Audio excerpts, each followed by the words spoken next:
Well, welcome back to the Redeem Her Time podcast. You guys are going to love this episode if you are building a business online, because we're going to talk about some very specific ways that you can leverage your time, especially when you're building a business using technology. And so I love the fact that we've got great technology and we have great people that are really that maybe know more than we do and can help point us in the right direction, like Alyssa Avant, who's my guest today. So, Alicia, I'm so excited to welcome you to the Redeem Her Time podcast.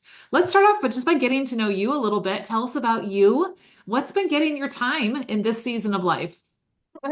Well, we were just chatting a little bit before we jumped on the recording about that. I have three children, and my middle child, my daughter, just graduated from high school on Monday. And I have an older son who is finishing up his junior year in college, and he is looking forward to a senior year and actually a wedding at the end of 2026. And then I also have a junior in high school that is about to start his senior year of high school. So in the fall. So yeah, it's just a super busy time for my family. And I'm very blessed to be able to work from home, or work from I have what a lot of people refer to as a she shed.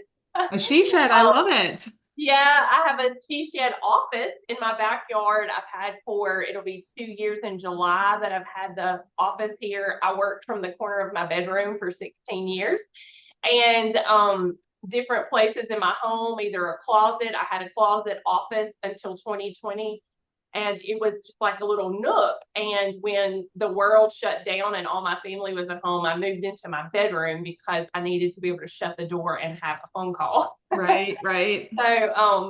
Yeah, but it's been wonderful to have the office and be able to shut the door and turn off the light and say, I'm done for the day. Right. And this is actually, I have this conversation with a lot of online business owners because it can be very easy, even if you have an office in your home, for like work and home stuff to bleed, over each other. Yes, And while that is an advantage to being an online business owner and getting to do that thing, sometimes it can honestly be a really big distraction. So I often it say, can. how nice would it be to have an office to go to? And then when you leave the office, you're leaving the office. And so I'm just picturing your she shed. I love that dedicated space. Do you feel like when you walk into that space, you're able to kind of leave those other things in the house and now it's like it's time to work and then vice versa, Yes. you go back I, in? I wondered if it was really going to make a big difference.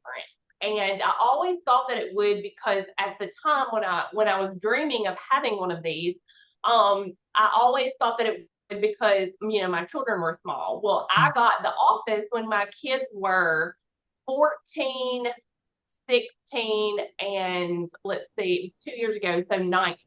Okay. And I thought, oh, it's going to be, it's maybe not going to make as big a difference, but they're still children and they still want mama. So, like yesterday, I think it was, or Tuesday, I was on a call, and my daughter, like, comes bounded in the room because she accidentally hit the trash can with her car and it popped her side mirror off and it broke it into a million pieces and she was upset.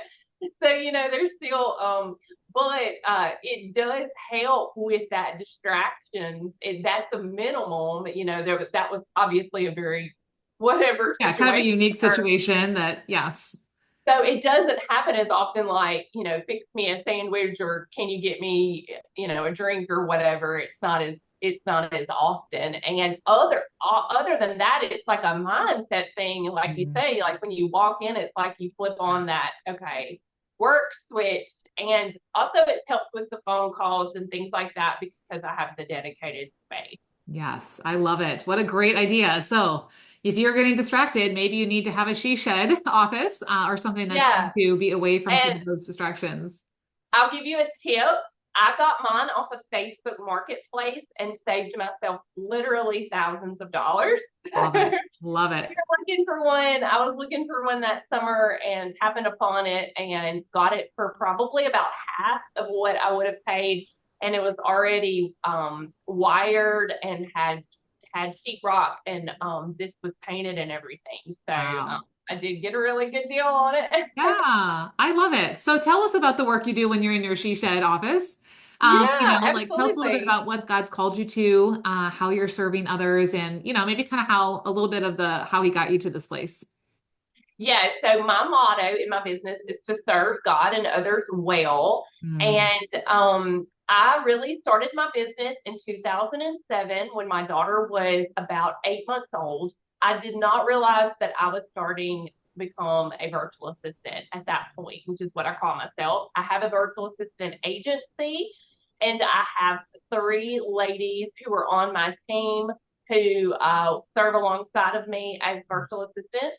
But when I first started, I actually started as a ghostwriter, and I would ghostwrite articles for mom blogs, for websites that were using article marketing to promote their businesses back in that time period. And I did that for almost 3 years, and I was getting a little bit burnt out on the writing for others.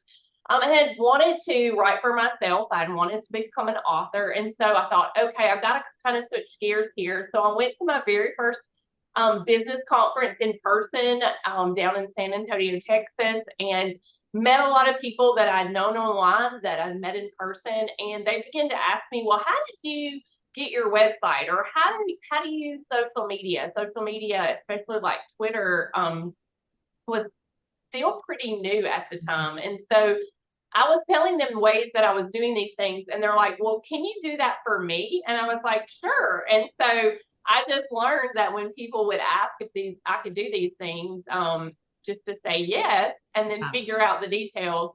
And so that's how I began to offer my services for WordPress websites and for social media. And then I added email marketing. And so I learned, kind of learned these different pieces of business, especially online business. And now my team and I at Alyssa Avant and Company serve Christian authors, speakers, and coaches, and we help them to um, maintain or to build and grow their online presence through email marketing, social media marketing, and content repurposing. And we also do some WordPress website maintenance as well. And it that's what it's grown into over, it will be 18 years in October. And I keep up with that because my daughter was a baby and she You're just right. turned 18 in March. And my business, I started it in October of that first year that she was Wow. here with us. And so that's how I keep up with it. But it has really grown. And, if you know anything about the VA world, virtual assistant, I explain it to people that the term virtual assistant is almost like an umbrella. And then under there are so many different Mm, niches and services and specializations. And I and my company specialize in helping Christian authors, speakers, and coaches. And mm. we provide specific services. So we have specialized in those different areas. And that has really helped me to grow, our grow the business as we've done that because, we can't, I tell VAs, I also help VAs get started. And I always tell them, you can't be everything to everybody, That's what I was just thinking. Yeah. When you're yeah. So trying to be you everything have to to, everyone, you're nothing to no one, right? right. You have to niche down, and sometimes that's scary, especially the VAs that are just getting started to say no to someone. But just last week, I do a lot of what I call lead calls, or some people call them discovery calls, where you get on the phone with someone to see if you're a good fit to serve them, to do their project. And I did really look at her form that she had filled out until right before the call. And I realized that she was looking for someone to help her to edit her YouTube videos. And so I didn't waste any time letting her know that I had to be honest with her that that was not one of our services. That was not something I felt like I was strong in, and that she would probably be better off finding someone who was.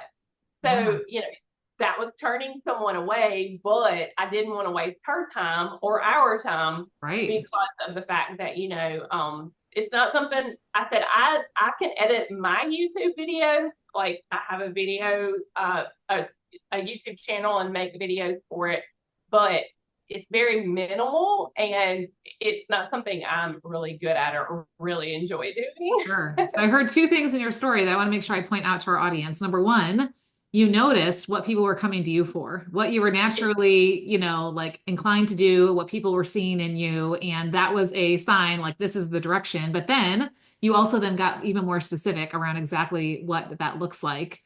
Because, Yes, like you said, trying to do everything for everyone means you're going to be kind of a watered down version of all of it and not really making the impact, that you want to. And so that's that's right. such a good way to kind of narrow into exactly what does this look like once you kind of figure out the avenue, the road that you're traveling down. So you're helping people with these, their online presence. And let's be honest, it's a noisy world out there, right? So, as a business owner who is wanting to be visible, and using things like email and social and, content in different places, like why especially is this a problem or something that we need to put some time and attention into as Christian women business owners?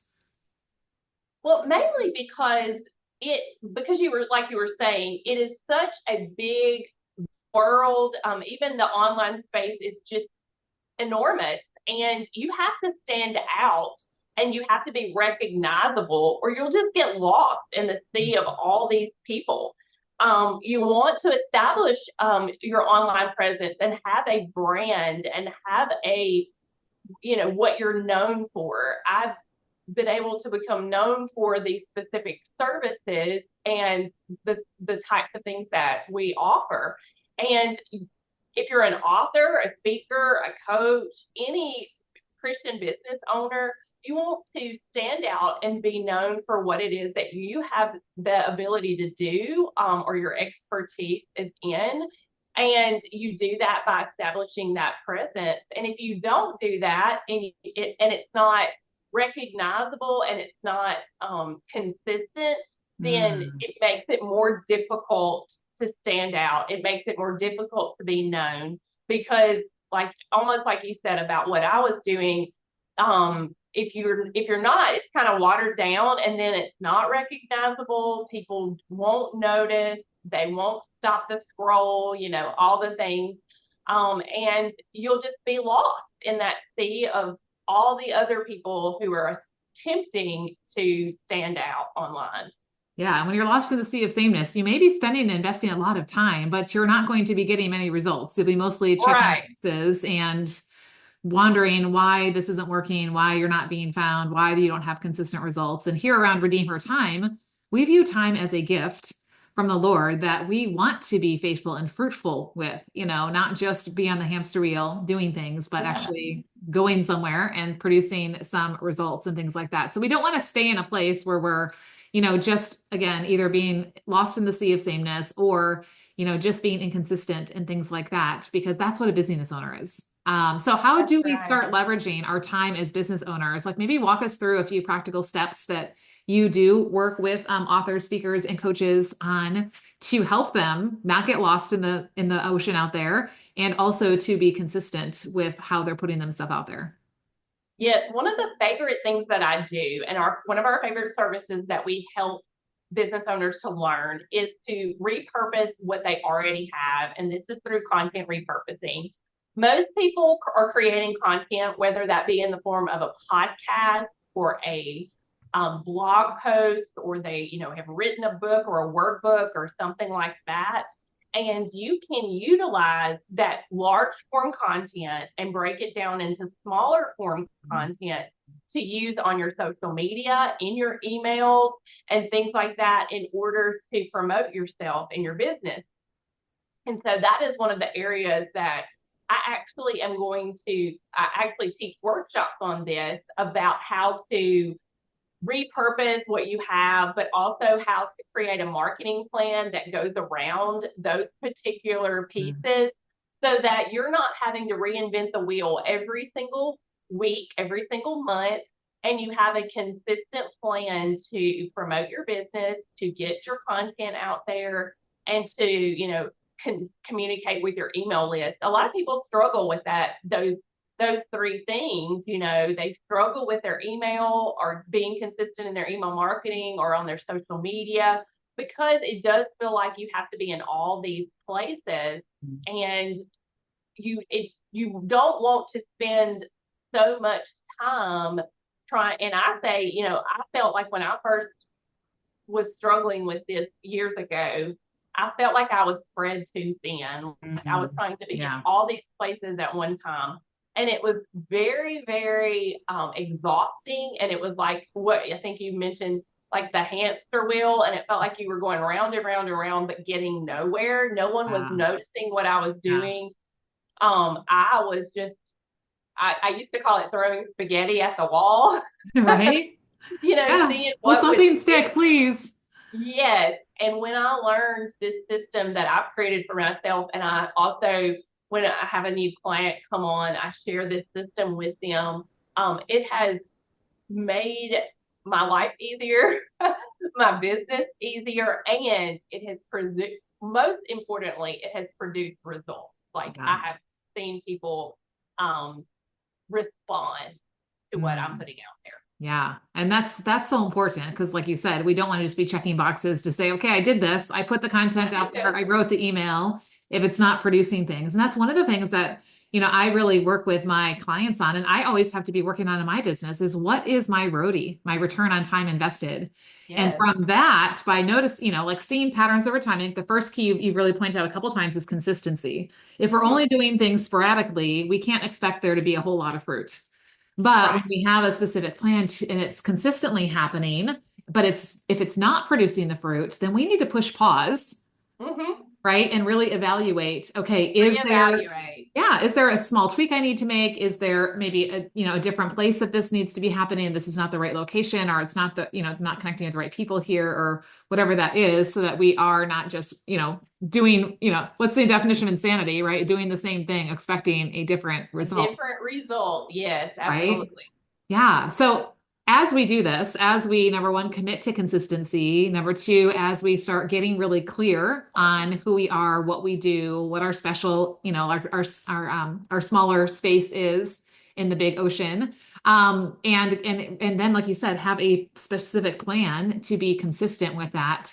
How does that affect like our time and our return on time? Like I would love to hear like, and maybe an example from a client you've worked with and you talked about like this is working for me, it's working for people I'm working with, like kind of paint the picture as to how this does help us with time and results.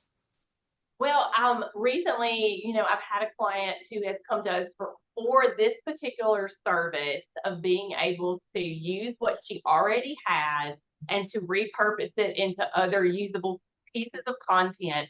And for her, it was a huge relief that she didn't have to continue to create content, that she had content that could be repurposed, and also that she was able to use the time that we now have, taken on for her. She's using that time that she used to use trying to come up with more social media posts or emails. And she's able to pour that time into what she's really passionate about, which is she writes fiction books. So she can pour her time into that fiction writing and instead do what what is making her income, which is those books, and not have to worry about her present going away on social media. If she's not doing it, it's being taken care of. And so that was a huge relief to her that she was able to spend the time that she needed on what was income producing, like you were saying, the ROI for her. Yeah, I love that. And what I wrote down was repurposing content leads to repurposing time because it's Yes, like she reclaimed that time that she would have she been reclaimed creating it. more content and was able to then reinvest that in, something that really was, like you said, income producing or life giving. Versus I just feel like I have to keep staying on this creation wheel. And I think you're right. I think Mhm. so many of us, especially authors, speakers, and coaches, we have a lot of content. There is a lot Mhm. that we've probably put together and is all over in different places. And why not kind of take those things and get some more use out of them and find different ways to kind of put them together without having to recreate the wheel? Because I mean, when we have our core things we talk about, it's All the just time. talking about Yes. it in a different way, right? Yeah, And, the algorithm changes so much on these different social media platforms that the odds of someone seeing that same post, if you reuse it in a year or a month or, 2 weeks even, is very, very slim unless it's someone that is like a raving fan of yours that reads everything you ever put out. And you even know, if they do, I mean, statistically, like people need to hear or see things multiple times before they multiple actually take times. action. So it's not a bad thing. It's not a bad They, thing. Exactly. So sometimes that works in your favor that they see it again. But I repurpose, I use and repurpose content a lot.